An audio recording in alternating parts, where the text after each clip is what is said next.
Story number 47. Paul and Silas in Philippi.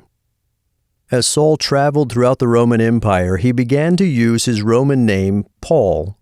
One day, Paul and his friend Silas went to the town of Philippi to proclaim the good news about Jesus.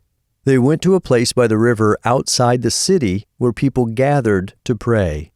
There they met a woman named Lydia, who was a merchant. She loved and worshiped God.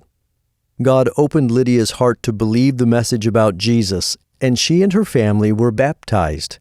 She invited Paul and Silas to stay at her house, so they stayed with her and her family. Paul and Silas often met with people at the place of prayer. Every day, as they walked there, a slave girl, possessed by a demon, followed them. By means of this demon, she predicted the future for people, so she made a lot of money for her masters as a fortune teller. The slave girl kept yelling as they walked, "These men are servants of the Most High God. They are telling you the way to be saved." She did this so often that Paul became annoyed. Finally, one day, when the slave girl started yelling, Paul turned to her and said to the demon that was in her, "In the name of Jesus, come out of her." Right away, the demon left her. The men who owned the slave girl became very angry. They realized that without the demon, the slave girl could not tell people the future.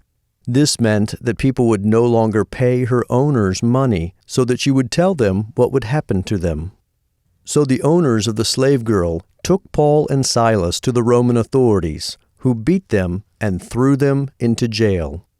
They put Paul and Silas in the most secure part of the prison and even locked up their feet. Yet in the middle of the night, they were singing songs of praise to God. Suddenly, there was a violent earthquake.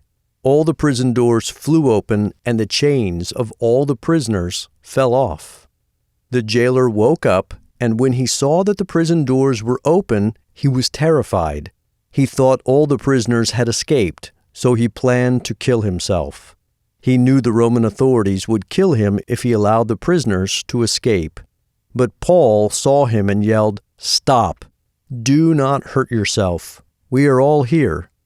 The jailer trembled as he came to Paul and Silas and asked, "What must I do to be saved?"